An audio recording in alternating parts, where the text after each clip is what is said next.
Free thinking, innovative, and totally open-minded. Tommy Nation Hi guys, Politics. This is Tommy with Tommy Nation Politics. How's it going? Good? Good, I'm glad. We have some productive news today. Some great news. In politics today, we have a new flavor of current news. The flavor today is slush. That's right, guys. Brought to you by Bloomberg.com, or as I like to call them, the Stop and Frisk News. Biden yelling back Senate stimulus action to boost economy.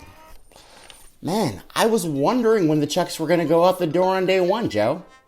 I'm so glad that you're building back better. So let's investigate. Let's just dive into this real quick.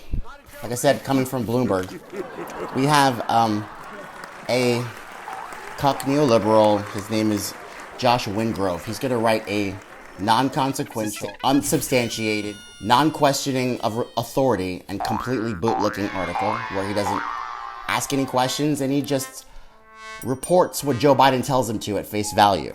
So that's nice though, because it's gonna leave us to fill in the blanks, which are a lot of blanks, guys. We've got a lot of things to dive into right now. Let's get started. So, let's see. How long was it since Joe Biden said the checks were going to go out the door on day one? I think that date was, I looked it up because I didn't want to be unprepared. The date was December 15th, 2021. The date today is February 27th, 2021. So when Joe Biden says the checks are going to go out the door on day one, what he really means is they're going to go out maybe, kind of, sort of, in 2 months and 1 week, give or take some change. You remember the change, guys. Change we need. Yes, we can. Open shit. So that's what he meant. New liberal language, out the door on day one means, I don't give a shit. And why did he not pass a standalone bill? Because he doesn't give a shit. So that's old news. But here's the news now. So as everyone knows, the mainstream media is owned by 6 conglomerated corporate news companies. And they're all owned by billionaires, people in the military-industrial complex, people in the banks, and people on Wall Street. All of the usual actors are in this story. This is so convenient for me. Reading on, it's time to act, Biden said in brief remarks Saturday at the White House, adding that an overwhelming percentage of the Americans support this legislation. Well, I mean, Joe, at this point, we would support literally anything because you give us nothing but the crumbs that your donors don't want. We have no time to waste. And by no time to waste, he means we have 2 months and 1 week to waste.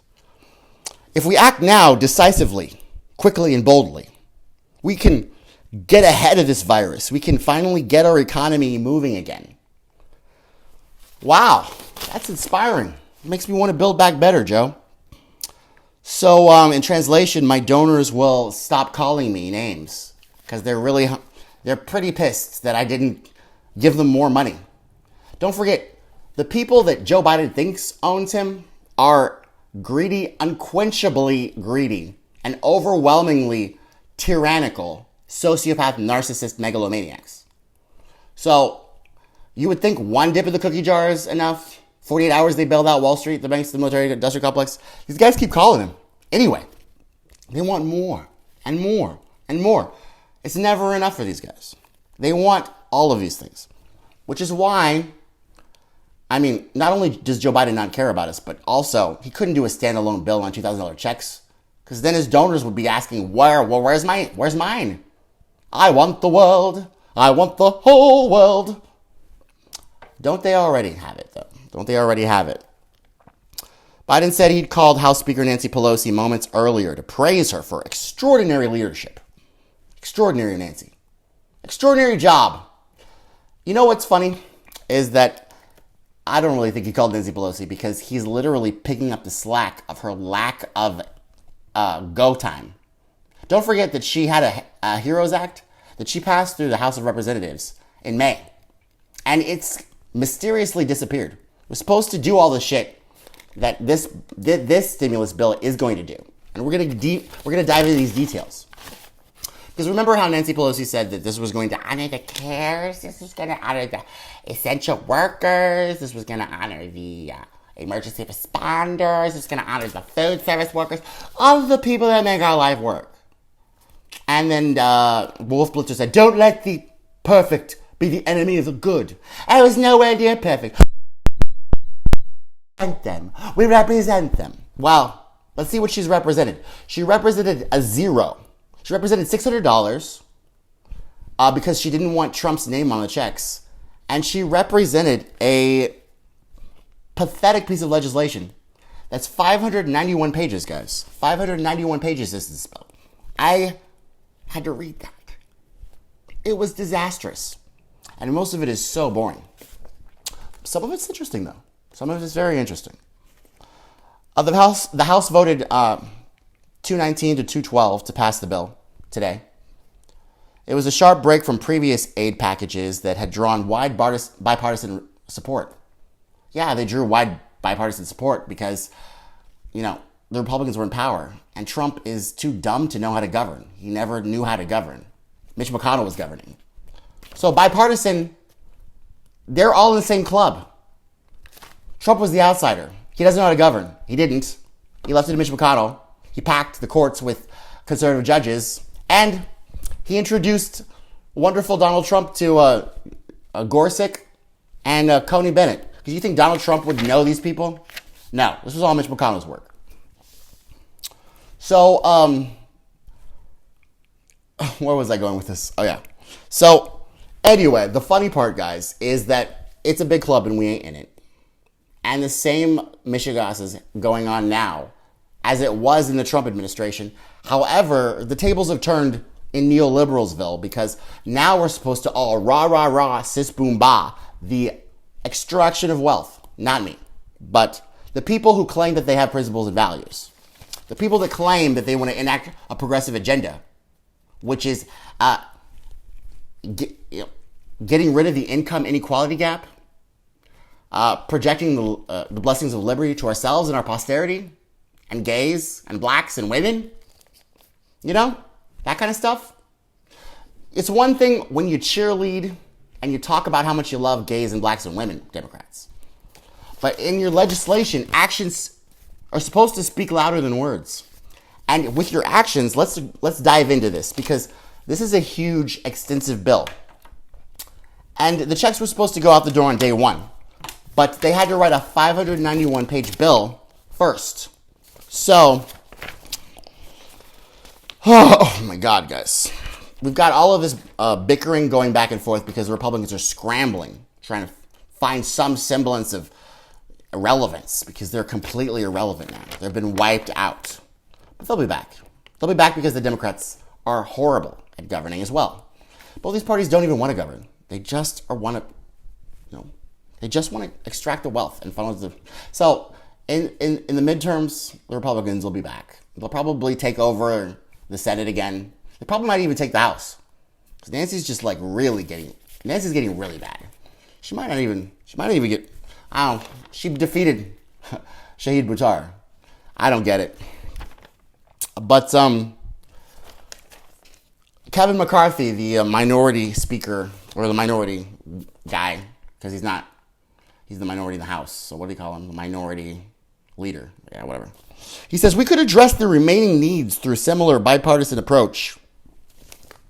Unfortunately, President Joe Biden and congressional Democrats choose to cut Republicans out of the process. Well, to be fair to Joe Biden, because I am a fair person, the Republican ideas are not even ideas. They're like, why don't we just not?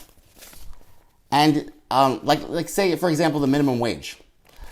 Look, let me just be clear on my position of this bill. I want a standalone stimulus bill. I don't think these guys should get any more money and funnel it any more places than the hands of the American people.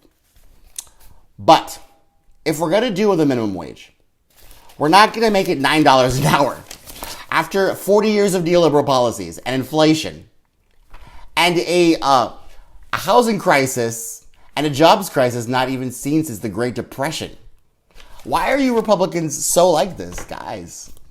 And by the way, when I'm saying Republicans, I don't mean conservatives. Conservatives have principles and values. Conservatives believe in conservatism. If you really believe in conservatism, you really are concerned about the debt and the deficit. You really are concerned about, promoting the common defense. You really are concerned about making sure that our posterity gets the blessings of liberty. That's a conservative. But Republicans aren't conservatives. They're cucks who funnel the wealth to their donors. And they pretend to be conservative so they can get the conservative vote and then take your issues that you believe in, truly, and divide the American people. And confuse them and distract them with propaganda and pretty much just make a squirrel while they steal and rob from us. So, when I say Republicans, I don't mean conservatives. Real conservatives. I mean these people that are elected because they have eternal campaign finance contributions from Amazon and Microsoft. And people they're horrible and literally take their states and suck them dry and are the richest people in their own states, like Mitch McConnell. I mean, people like that. So y'all need to know the nuance. Republicans aren't Mitch McConnell. Conservatives aren't Mitch McConnell. Mitch McConnell's a Republican. Republicans are cucks who funnel the wealth to their donors. Conservatives are principled and valued people that believe in conservative ideas. Republicans don't believe in conservative ideas. They only believe in funneling the wealth to their donors. Just to get that straight with you guys. Because I feel like I have to repeat myself a lot. So you guys are still on this Democrat-Republican train, even though they're robbing us the fifth time. So Kevin McCarthy's complaining about how they cut him out of the process. Well, A, you're irrelevant, Kevin McCarthy. B, nobody asked you, Kevin McCarthy. And C, why do we keep having Republicans and Democrats from California? Can we stop that? The Speaker of the House is from California. Gavin Newsom's chief of staff, they're planning on replacing Neera Tanden with that dude. Why? California's a dumpster fire. People are literally fleeing California. And we want to fill up the legislative body with Californian Democrats and Republicans? Yeah, because the Democrats and Republicans weren't bad enough. Now let's just get them off from California so they can fucking fuck up the entire country. Oh my God. I love California. Great weather, great wine. Politicians are dumb and disgusting and even more corrupt than any politicians anywhere. I don't know. That's just my opinion. Okay? This is my opinion. Going back to the stimulus, though. Y'all got me on a road. We've got $1,400 checks for the American people. We've got $20 billion going to other countries. We've got $30 billion going to the enhanced unemployment benefits, which are going to bump them up from $300 extra a week to $400. We have extra PPP of $10 million. And we also have, on the American Rescue Plan, we have stimulus for schools. We have funding for the schools. Democrats are about education. Education. So the slush fund that the GOP is talking about is literally, they're not talking about the corporate loopholes in the corporate taxes. And yes, guys, in this COVID relief bill, they're literally taking up corporate tax cuts. Yeah, that's so COVID, man. That's so COVID related. So fun. Pet projects, National Endowment of the Arts, $20 billion. Planned Parenthood, $685 billion. Yes. Argument opposed. Democrats' $1.9 trillion relief bills. Poorly targeted and sends billions of dollars to pet projects. As always. So this is what I'm saying, guys. It's not outrageous and ungrateful to ask for a clean bill that actually, mirrors the agenda of the American people.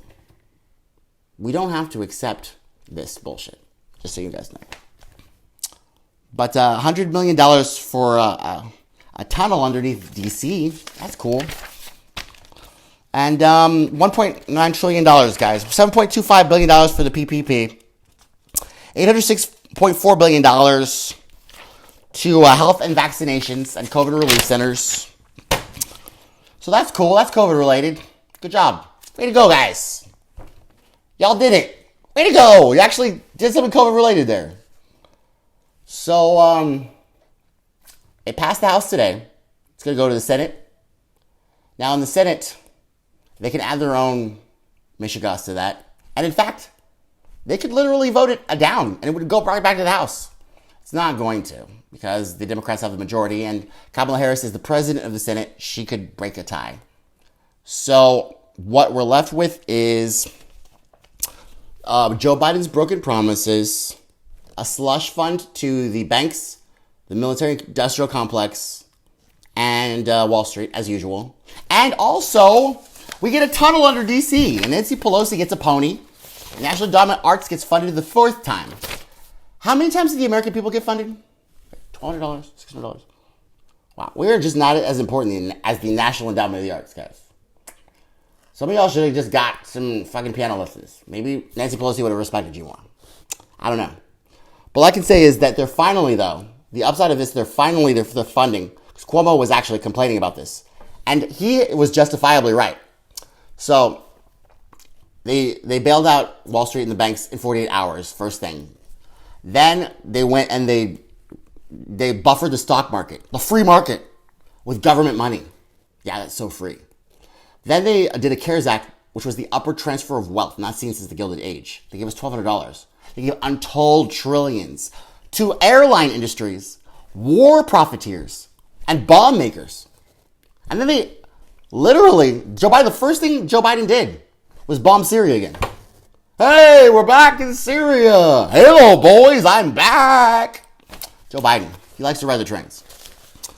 So after they were done bombing Syria and buffering the stock market with government money and calling it a free market and extracting the wealth from the people that actually make the wealth to the 1% who own more wealth than the about 90% combined, they got around to giving us $1,200. And then they didn't do anything at all, right? They didn't do anything to the point where literally people were getting evicted from their homes because they didn't do an evictions moratorium because Nancy Pelosi lost the HEROES Act, remember? I can't find it. They get honor our workers and the emergency responders. I don't know where it is. I left it. She left it at the bar with her keys. So then Trump had to fucking go on Twitter, fucking ask for a stimulus there. No. Just give them $600. They'll be happy. Joe Biden. At least he's not Trump. So now they're finishing off extracting all the wealth from 1%. They're buffering. They're literally giving all of the money to their donors. Literally. It's right here, guys. 591 pages. Read it. I just told you. They're also funding the airlines again. And we get $1,400 checks, which is not what Joe Biden promised. But he gaslighted us into thinking that $1,400 equals $2,000. And at least he's not Trump, right? So my final point on this, guys, is that this is bullshit, of course. But I'm not even disappointed about that. I'm not really disappointed at all. To me, I'm observing how much more the American people can take before they can stand up and tell Joe Biden, hey, look fat. This is $2,000. What is all this money going to Uganda, Yemen, Ukraine? Why the Ukraine, Joe? This is so many questions, and no mainstream media reporters want to ask him. So curious. I mean, at this point, I don't even know what to say anymore. Literally. Look what this guy, Josh, said. I want to read this to you before I go. Because this was like literally the prime example of what the mainstream media is. He says, to end his article on Bloomberg, the American Rescue Plan takes a multi-pronged approach to tackling the twin health and economic crises so we can save lives and livelihoods today and protect our economic future. These mainstream media tools are literally, they're not reporters. They're just literally taking a marketing slogan and they're mass distributing it. That's what it is now. That's all it is now. So, sad, in the words of Trump. But the bright side is that Trump is going to speak at CPAC. So at least I have some entertainment. And by the way, the cool part is that now that Trump's out of office, the mainstream media's ratings have gone down 40%. They had to fire Jeff Zucker from fucking CNN. Yeah, that's what happens when you build a business model out of literally character assassinating one guy who's the president. He's only got it 4 to 8 years. What are you going to do after that, CNN? I don't know. Rachel Maddow's probably going to have to do some story time. But she was at MSNBC. There's no one really that entertaining. You got rid of all the entertaining people. Really. You're going to have to hire Glenn Beck or something. I don't know what you mainstream media jokers are going to do. Probably just going to keep writing articles that Mike Bloomberg dictates to you. All disgusting. That's just my opinion. But to all the people in America, stay healthy and make sure you're free thinking, innovative, and totally open-minded. Because now's the time to think responsibly. Domination Politics.